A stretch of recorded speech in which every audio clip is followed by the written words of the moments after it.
What's going on, Neon Nation? Welcome back to the Neon Arcade for another Cyberpunk 2077 news episode. Today we're talking about a new interview with CDPR's Max Pears, where we get more explanations on multiplayer research and development, crazy side quests, playtesting, body types, romancing Keanu Reeves, third-person cutscenes, how NPCs will address you, and much more. First, let's jump right into the interview with level designer Max Pears, originating from the site VGC. When asked if there's been any changes when it comes to levels based on playtesting and character builds offering up new challenges when it comes to level design, Max responds by saying, quote, "There was constant tweaking and iteration because in one playtest the player might not even touch certain routes. It's been interesting to try and highlight which playstyle can lead you down which path. That's been one of the most crucial tweaks, making sure that we highlight all the options for the player.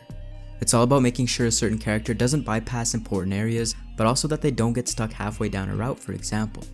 Max goes on to mention that changes have been made specifically in how the game will allow you to play the stealthy route, and that there's always option for that player. He also mentions that if you want to go guns blazing, there's enough cover and gunplay for this.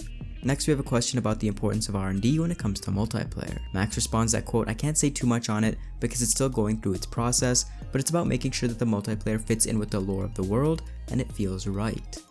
It's about making sure it fits in with who we are as a company as well, because story is so important for us, and it also needs to fit in with how we design and deliver games. When it comes to free DLC and expansions, it seems like CDPR will be following in the footsteps of The Witcher 3 and applying what they've learned from those releases as well.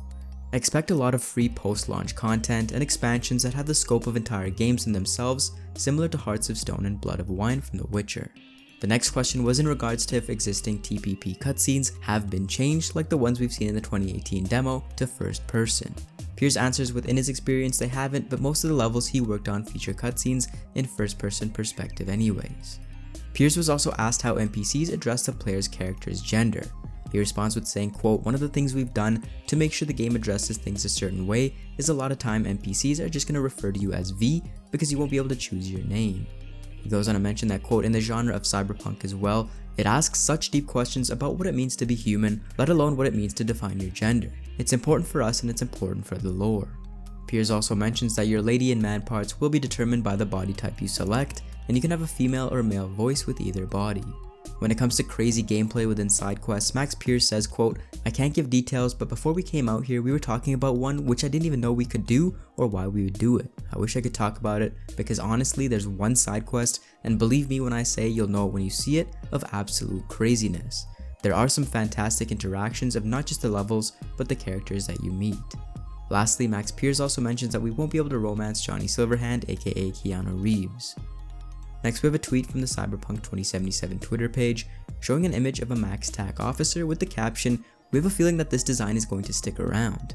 Now, this is likely in reference to the launch of the new iPhone, and the page is just making a meme out of it, or it could also be the fact that the design of the Psycho Squad will stick and be present in game. We've already seen a potential hologram of a Psycho Squad officer taking out a Sandvist and boosting Cyber Psycho. Finally, we have a Japanese interview with Richard Borzymowski where he discusses some of the influences of Cyberpunk 2077. He mentions that some of the big ones were Akira and an anime named Blame, something we previously hadn't heard of as being a big influence. Definitely check that out if you're looking for something Cyberpunk related, if you've already watched all of the more known influences we've already heard of. Thanks for watching guys, and for more Cyberpunk, join Neon Nation by subscribing to the Neon Arcade.